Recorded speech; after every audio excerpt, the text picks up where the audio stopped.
Strombecker was one of the major makers of wood model kits during the 1940s and 50s. Model kits at that time were made of wood. This Strombecker A20 attack bomber dates from before that time, either during or before World War II. I'm pretty sure it was out of Strombecker's catalog by the 1940s. It's called a spotter model because it was especially designed to fit the National Spotter and Recognition Program for civilian and armed forces for training of identification purposes. That's copied right off the box, as you can see. This program was used models of 1/72nd scale painted black to train crew recognition, friend or foe, using shape and distinguishing features. The model initially procured by the government was made of plastic, but apparently they got donated versions that passed inspection. This model could have been so used. What aircraft?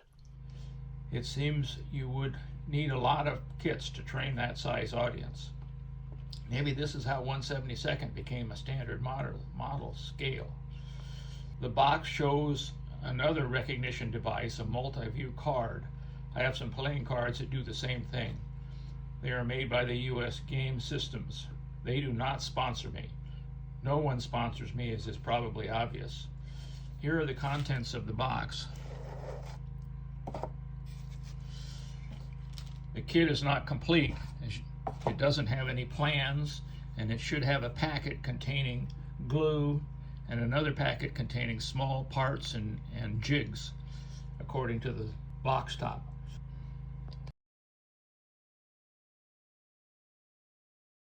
Like post-war Strombecker kits, the parts are made of pine, not balsa wood, and they are shaped fairly nearly to final form.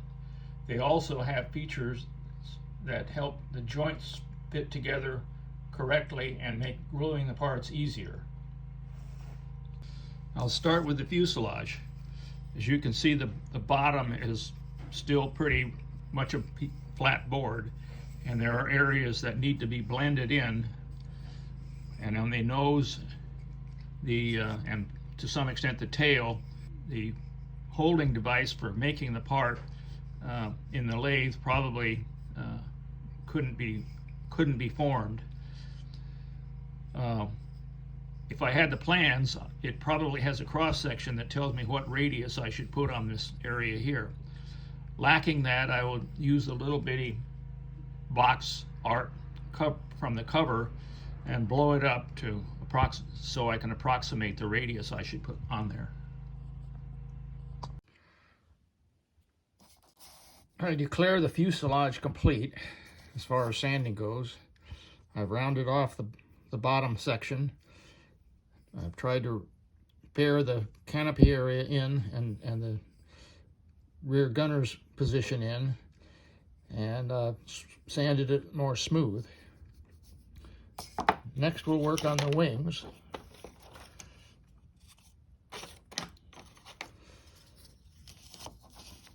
The wings, if you look at the ends of them, you can't really tell, but they're not cut completely at a 90-degree angle. They're cut such there's a very small dihedral when you hold them together. Thus, we got to remember which side is up and which side is down. Actually, the airfoil of the wings tells you that anyway. Here I've blown up the small picture on the box top to the same size as the fuselage so I can scale parts out. Here are the wing and tail glue ups using the measured angle from the box top picture. After considerable sanding and fitting, I think we're ready to try and install the wing. I've flattened out this part here because we have a V-shaped part trying to sit on a flat part. This piece goes in over the top of it.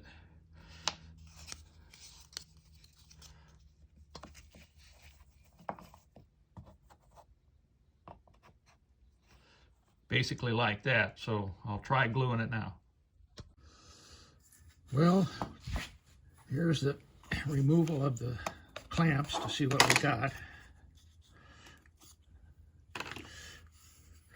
can see that it didn't go all the way down in front, and it's also misaligned just a little bit left to right. It's got a gap here that wasn't there when I trial fitted it, so obviously I didn't do a good job of putting it together. But the wings appear to have the right dihedral, and they appear to be symmetrical. So it's going to take a little sanding and filling, but I think it'll ultimately pass. Here's the tail installed. It installed by the horizontal surfaces being glued into a slot in the vertical surface and forming an assembly, and then the whole assembly being glued into the aircraft. I should have shown that, but it again guarantees that the parts are pretty well aligned where they should be, and pretty well located where they should be fore and aft. So now we have a wooden glider, and the next thing is to put the nacelles on for the engines. The nacelles are almost totally pre-formed because they were obviously turned on a lathe. You can see here on the back the center that they couldn't remove that completely, and also the front, you could see where the part was cut off after being turned on the lathe. So I'll try and sand this back to at least flush and basically get rid of the turning center and the little bit of wood left near it. And ultimately it'll be more like this with a little bit more finish sanding. So now we have power.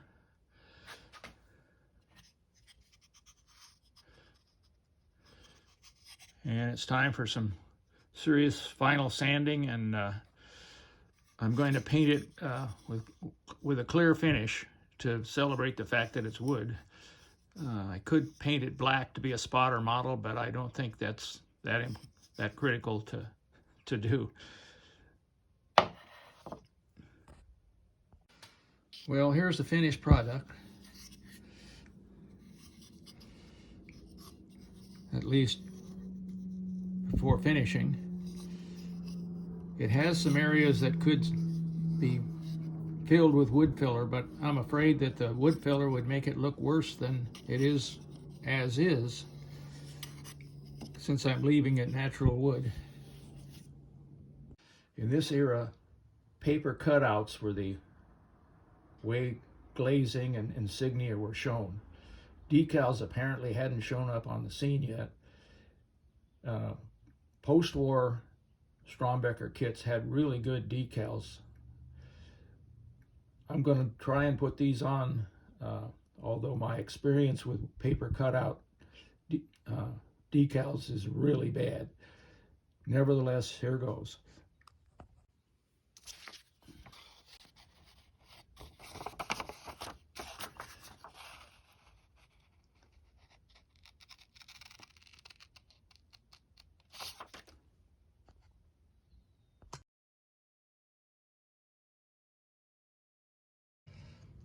Well, here's the result of the glazing.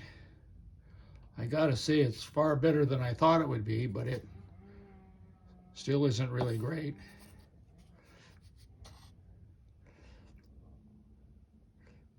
It's a good trick to do. I made a stand for the finished product.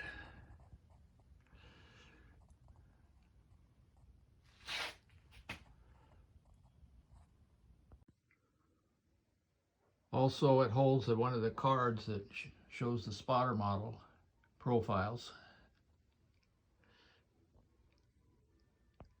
Remember, it's an A20 light bomber. If you like this video, please give me a thumbs up or subscribe. Thanks for watching.